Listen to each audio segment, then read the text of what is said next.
Welcome back. नमस्कार, एक बार फिर से आपका स्वागत है हिंदी साहित्य में। आइए देखते हैं द्विवेदी युग, जिसे कि जागरण सुधार काल भी कहा जाता है। Let's begin. चैनल को सब्सक्राइब जरूर कीजिए। हिंदी नेट जेआरएफ के लिए इम्पोर्टेंट तो है ही, बाकी इसके अलावा भी टीजीटी पीजीटी असिस्टेंट प्रोफेसर से लेके अन्य भर्तियों में जहां हिंदी साहित्य आता है, हिंदी लिटरेचर आता है, उसके लिए महत्वपूर्ण है। शुरू करते हैं। द्विवेदी युग शुरू हो चुका है। इससे पहले भारतेंदु युग समाप्त हो चुका है। तो नहीं देखें तो जाके देख सकते हैं। सरस्वती पांडे संपूर्ण बुक वाले प्लेलिस्ट में आप जाके सभी देख सकते हैं, इससे पहले के सभी वीडियो। तो ज़रूर आपको देखना चाहिए और वीडियो को पूरा देखा कीजिए ताकि अच्छे से समझ में आए। शुरू करते हैं। डॉक्टर नगेंद्र ने द्विवेदी काल को जागरण सुधार काल कहा है। तो किसने कहा है? डॉक्टर नगेंद्र ने। क्या? जागरण सुधार काल।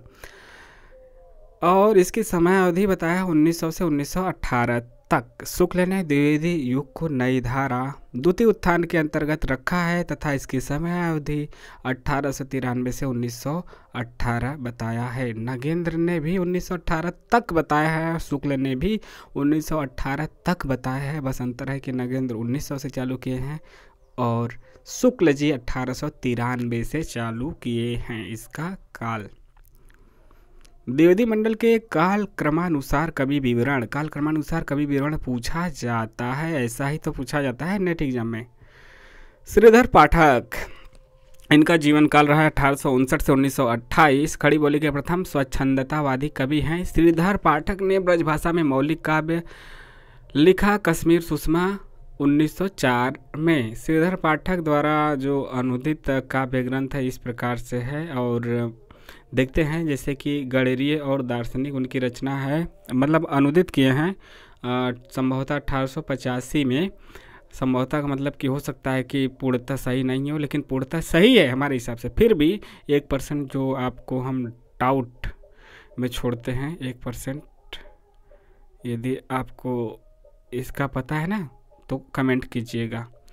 तो यह आपका हुआ गणिरीय और दार्शनिक 1885 का। लेकिन ये तो अनुवाद किए हैं श्रीधर पाठक। किसका अनुवाद किए थे? मूल रचना का नाम था शेफर्ड एंड फिलोसफर और उसके रचनाकार थे ग्रे। और दूसरा इनका रचना है एकांत योगी। एकांत योगी 1886 का है और यह मूल रचना थी हर्मिट गोल्ड स्मिथ की थी। अनुदित जो भाषा है वह खड़ी बोली है इनका। एकांतवासी योगी। उजड़ ग्राम 1889 में है। डेजर्टेड विलेज का जो था उसका इन्होंने अनुवाद किया है और यह गोल्ड स्मिथ का था। ब्रज भाषा में इन्होंने अनुवाद किया। श्रांत पथिक 1902 में किया। ट्रेवलर जो गोल्ड स्मिथ का ही था उसका इन्होंने अनुवाद किया श्रांत पथिक के नाम से 1902 में, खड़ी बोली में था। ऋतु संहार किए हैं। ऋतु संहार जानते हैं आपके कालिदास का है, तो सेम नाम रखे हैं। ब्रज भाषा में इन्होंने उसका अनुवाद किया है। तो इन चारों को देख लीजिएगा, 1 2 3 4 5। गणिरीय और दार्शनिक, एकांतवासी योगी, उजड़ ग्राम, श्रांत पथिक और ऋतु संहार। कालिदास का ऋतु संहार का तो नाम सेम ही रखे हैं, बाकी सबका नाम बदला है क्योंकि अंग्रेजी में था। श्रीधर पाठक की खड़ी बोली में मौलिक कृतियाँ निम्नलिखित है। खड़ी बोली में इनकी जो मूल कृतियाँ हैं जो बिना अनुवाद के है इस प्रकार से है। वनाष्टक देहरादून 1915 का है। भारत गीत 1928 का। जगत सच्चाई सार, स्वर्गीय बीड़ा, धन विजय, सांध्य अटन, गुणवंत हेमंत 1900 का है। श्रीधर पाठक द्वारा ब्रजभाषा में रचित मौलिक काव्य निम्नलिखित है। ब्रजभाषा में रचित मौलिक काव्य यह खड़ी बोली में था। ब्रजभाषा में देखते हैं कश्मीर सुषमा, मतलब पूछा जाएगा ना कि मान लीजिए पूछ दिया जगत सच्चाई सार किस भाषा में है, खड़ी बोली ब्रजभाषा अवधि, तो आपको लगाना पड़ेगा। तो इसलिए यह ब्रजभाषा में है। कश्मीर सुषमा 1904 का और मनोविनोद 1882 का। श्रीधर पाठक ने एकांत योगी की रचना लावनी या फिर ख्याल शैली में किया है तथा श्रांत पथिक की रचना रोला सॉरी मतलब उसके लिए नहीं बल्कि हिचकी थोड़ा सा आ गया था, डकार हिचकी, इसके लिए इस पे तो कोई कंट्रोल नहीं है प्यारे साथियों। श्रीधर पाठक ने एकांतवासी योगी की रचना लावनी या फिर ख्याल शैली में किया है, ठीक है। और जो श्रांत पथिक की रचना वह रोला छंद में किया है। यह भी पूछा मतलब कि ऑप्शन में दे देगा कई कि इनमें से कौन सा असत्य है, दे दिया। एकांत योगी की रचना है लावनी शैली या फिर ख्याल शैली, रोला छंद में, चौपाई छंद में, इस प्रकार से। तो आपको एकांत योगी किस में है, लावनी या फिर ख्याल में। जो अकेले रहेगा वो ख्याल में तो रहेगा ही किसी के। श्रांत पथिक की रचना रोला में किया है। जो श्रांत है मतलब शांत है, वह रोलेगा नहीं, वह रोएगा नहीं। ऐसे ट्रिक लगा सकते हैं आप। श्रीधर पाठक द्वारा खड़ी बोली में रचित प्रथम कविता है गुणवंत हेमंत, तथा खड़ी बोली की प्रथम पुस्तक है एकांतवासी योगी। श्रीधर पाठक द्वारा खड़ी बोली में रचित पहली कविता गुणवंत हेमंत और खड़ी बोली की प्रथम पुस्तक एकांतवासी योगी है। आ गए हमारे महावीर प्रसाद द्विवेदी, बड़े कड़े मिजाज के थे, एमपीडी। इनका जन्म 1864 में हुआ था, 1938 में मृत्यु हुई थी। तो मृत्यु को हमें नहीं ध्यान रखना है, परीक्षा की दृष्टि से, जानकारी की दृष्टि से तो पढ़ ही सकते हैं। 1864 में जन्म हुआ, रायबरेली के दौलतपुर गांव में। बस इनका जन्म जरूर याद रखिए, काल क्रमानुसार लगाने के लिए आएगा तो जन्म का ज़रूरत पड़ जाएगा। आचार्य रामचंद्र शुक्ल ने क्या लिखा, हम पंडित महावीर प्रसाद द्विवेदी को पद्य रचना की एक प्रणाली के प्रवर्तक के रूप में पाते हैं। पद्य रचना की एक प्रणाली के प्रवर्तक के रूप में पाते हैं। किसके विषय में लिखा, महावीर प्रसाद द्विवेदी। किसने लिखा, शुक्ल ने। महावीर प्रसाद द्विवेदी ने गद्य और पद्य दोनों के लिए खड़ी बोली में सामान्य बोलचाल की भाषा को प्राथमिकता देने की वकालत की है, होनी भी चाहिए। महावीर प्रसाद द्विवेदी के अनुदित और मौलिक लगभग 80 ग्रंथ हैं। इनमें से प्रमुख इस प्रकार से है। काव्य संग्रह की बात की जाए तो काव्य मंजूषा, सुमन 1923 का। इसके बाद कान्य कुब्ज अबला विलाप, देवी स्तुति शतक, कान्य कुब्जावली व्रतम। महावीर प्रसाद द्विवेदी ने लिखा है, कविता का विषय मनोरंजन एवं उपदेशजनक होना चाहिए। यमुना के किनारे केली कौतूहल का अद्भुत वर्णन बहुत हो चुका। न परकियों पर प्रबंध लिखने की अब कोई आवश्यकता है और न स्वकीयों के गतागत की पहेली बुझाने की। चींटी से लेकर हाथी पर्यंत, भिक्षु से लेकर राजा पर्यंत, मनुष्य बिंदु से लेकर समुद्र पर्यंत, जल अनंत, आकाश अनंत, पृथ्वी अनंत, पर्वत, सभी पर कविता हो सकती है। तो उन्होंने कहा कि मनोरंजन और उद्देश्यपरक होनी चाहिए। महावीर प्रसाद द्विवेदी द्वारा रचित अनुदित काव्य निम्नलिखित है। अनुदित का मतलब कि उन्होंने अनुवाद किया है किसी मूल रचना का, अपने तरीके से अनुवाद किया है। विनय शतक भर्तृहरि, आधार ग्रंथ भर्तृहरि के वैराग्य शतक का दोहों में अनुवाद किया है। और बिहार वाटिका के नाम से किया है। और किसके आधार पे, जयदेव के गीत गोविंद का संक्षिप्त अनुवाद बिहार वाटिका के नाम से किए हैं। स्नेहमाला के नाम से भर्तृहरि के श्रृंगार शतक का दोहों में अनुवाद। गंगा लहरी, पंडित राज जगन्नाथ की गंगा लहरी का सवैया में अनुवाद किया है। ऋतु तरंगिणी, कालिदास के ऋतु संहार का छाया अनुवाद किया है।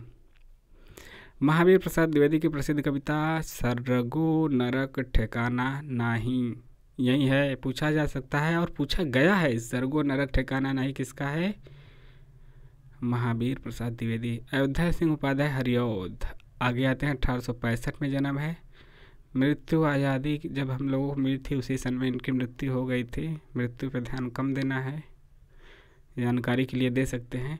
तो 1865 में जन्म हुआ था को डॉक्टर गणपति चंद्र गुप्त ने आधुनिक काल का सूरदास कहा है। तो आधुनिक काल का सूरदास किसे कहा जाता है, अयोध्या सिंह उपाध्याय हरिऔध को। हरिऔध ने 3 प्रबंध काव्य लिखे हैं जो कि निम्नलिखित हैं, प्रियप्रवास, पारिजात और वैदेही वनवास। ये 3 इन्होंने प्रबंध काव्य लिखे हैं।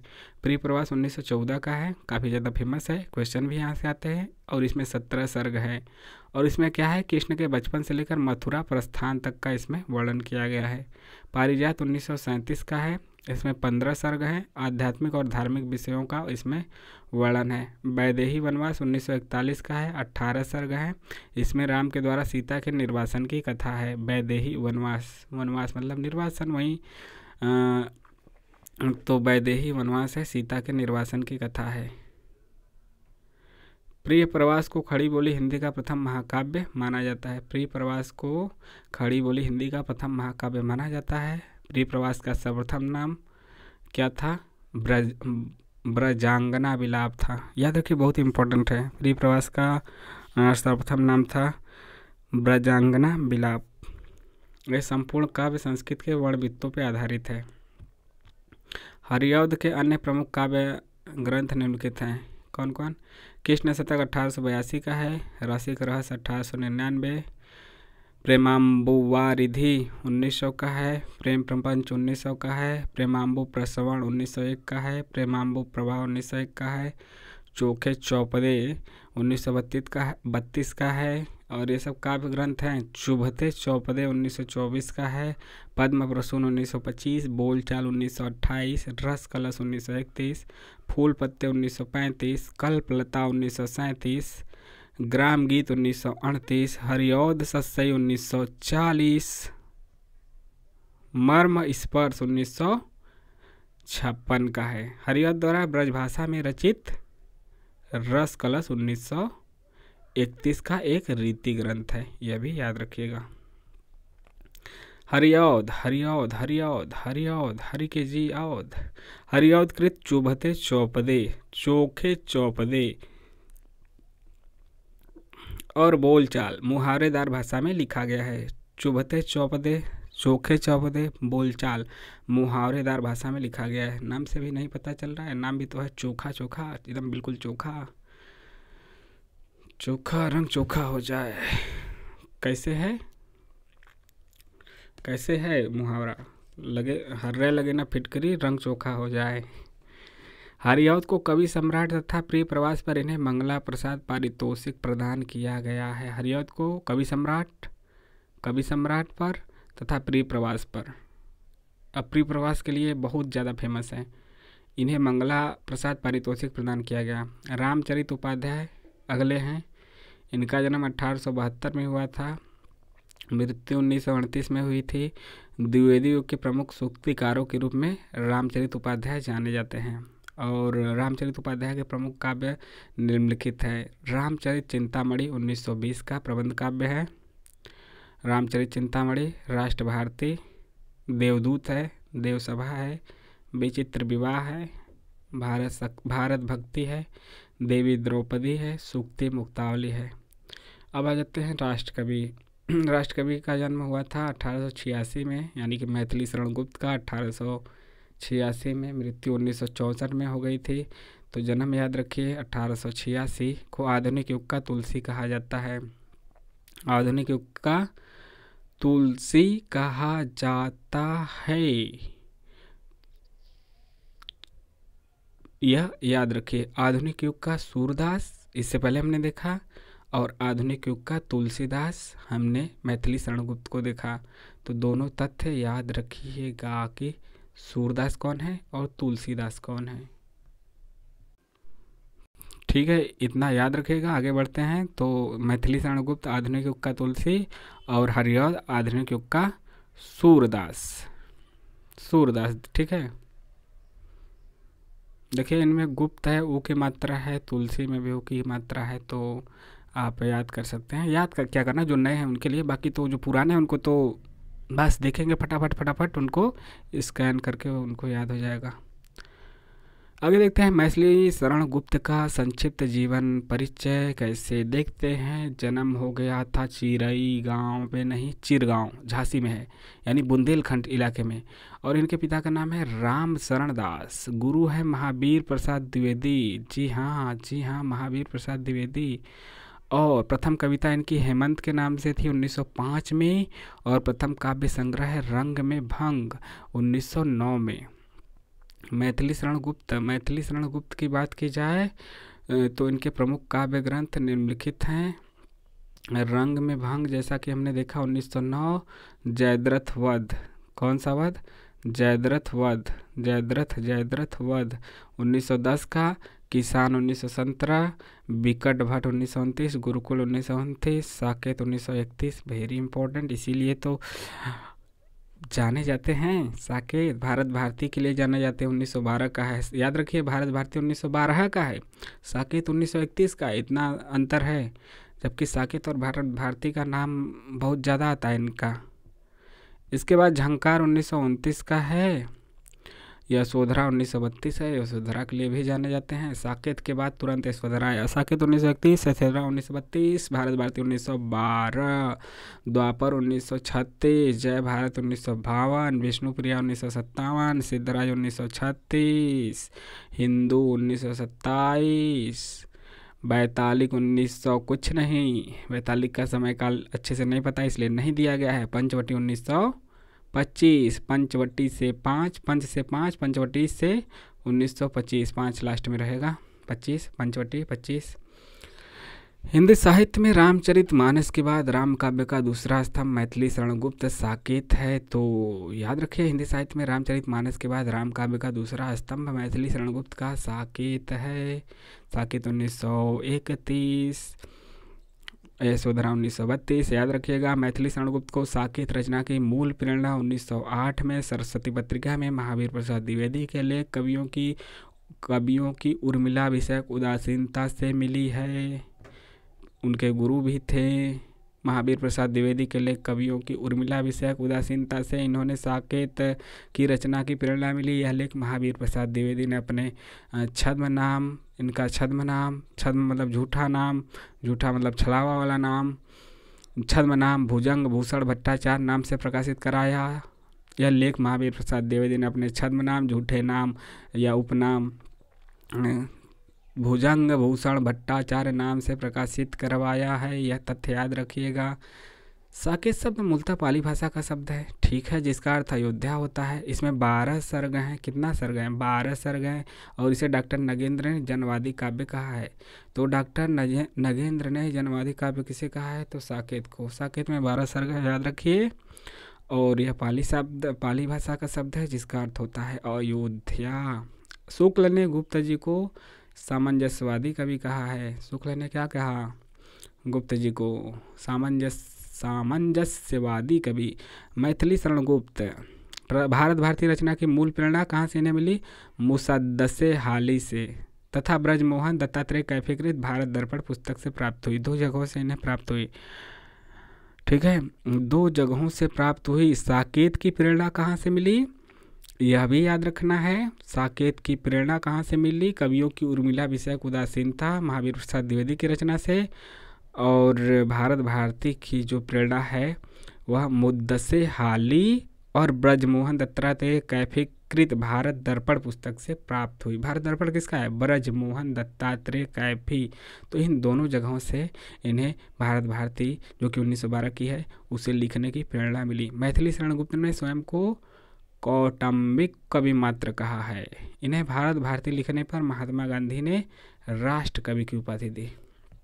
बड़ा बेहतरीन लिखे हैं, इसीलिए तो उन्हें राष्ट्र कवि की उपाधि दे दी। 1912 में ही लिखे थे, 1912 में ही लिखे थे। आगे बढ़ते हैं। मैथिली शरण गुप्त द्वारा अनुदित काव्य निम्नलिखित है। प्लासी का युद्ध कब हुआ था? 1757 में। तो इन्होंने प्लासी का युद्ध इनका अनुदित काव्य है, मतलब अनुवाद किए हैं। मेघनाथ वध है, वृत्त संहार भी है। मैथिली शरण गुप्त ने बांग्ला कवि माइकल मधुसूदन दत्त की रचनाओं का मधुप उपनाम से अनुवाद किया है। मधुप उपनाम से किसने अनुवाद किया है? तो बांग्ला कवि माइकल मधुसूदन की रचनाओं का मधुप नाम से मैथिली शरण गुप्त ने अनुवाद किया है। गुप्त जी ने मार्स की पुत्री कौन थी? जैनी पर जैनी नामक काव्य लिखा है। बड़ा इंपॉर्टेंट है, कैसे लिख दिए, इतने फेमस कैसे लिख दिए, मतलब लिखे ही हैं और लिख दिए हैं तो फिर यह इम्पोर्टेंट हो जाता है, पढ़ना भी चाहिए कि क्या है उसमें। गुप्त जी को द्विवेदी काल में हरिगीत का छंद का बादशाह कहा जाता था। द्विवेदी काल में गुप्त जी को, मैथिली शरण गुप्त को हरिगीत का छंद का बादशाह कौन है? द्विवेदी काल का हरिगीत का पूछ दिया जाएगा, कौन है हरिगीत का छंद का बादशाह द्विवेदी काल में? तो गुप्त जी। कौन गुप्त? मैथिली शरण गुप्त। द्विवेदी मंडल के अन्य कवि निम्नलिखित हैं, जैसे हैं गिरधर शर्मा नवरत्न। इनका जन्म 1881 में हुआ था।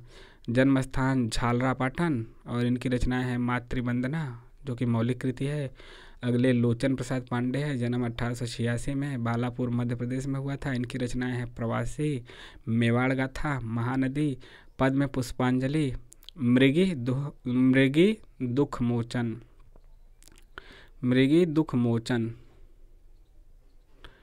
गिरधर शर्मा ने गोल्ड स्मिथ कृत, जो गोल्ड स्मिथ की रचना है हर्मिट, इनका संस्कृत श्लोकों में अनुवाद किया था। तो गोल्ड स्मिथ का हर्मिट का संस्कृत श्लोकों में अनुवाद किया था गिरधर शर्मा ने। कौन शर्मा? गिरधर शर्मा। सन 1928 में गिरधर शर्मा ने माघ के शिशुपाल वध, माघ का जो शिशुपाल वध है को 2 सर्गों का हिंदी माघ नाम से अनुवाद किया है। तो हर्मिट का अनुवाद किया संस्कृत श्लोकों में और माघ का शिशुपाल वध के 2 सर्गों का हिंदी माघ नाम से अनुवाद किया है। लोचन प्रसाद पांडे ने चित्तौड़ के भीमसेन के अपूर्व स्वत्व त्याग की कथा नंददास की रास पंचाध्यायी के ढंग पे लिखी है। नंददास की जो रास पंचाध्यायी है के ढंग पे इन्होंने लोचन प्रसाद पांडे ने चित्तौड़ की भीमसेन के जो राजा हैं भीमसेन के अपूर्व स्वत्व त्याग की कथा लिखी है। लोचन प्रसाद पांडे का जो है मृगी दुख मोचन में इनकी पशुओं तक पहुंचने वाली व्यापक व सर्वभूत दयापूर्ण काव्य दृष्टि का पता चलता है। मतलब कि पशुओं के अंदर की करुणा को भी, पशुओं के लिए करुणा को इन्होंने उसमें उजागर किया है मृगी दुख मोचन रचना में लोचन प्रसाद पांडे ने। लोचन प्रसाद पांडे को काव्य विनोद तथा साहित्य वाचस्पति की उपाधि प्राप्त है। तो साहित्य वाचस्पति की उपाधि किससे प्राप्त है? लोचन प्रसाद पांडे को। और काव्य विनोद का यह भी लोचन प्रसाद पांडे को। तो यहाँ पे आज का वीडियो समाप्त होता है। कैसा लगा कमेंट करके ज़रूर बताइए।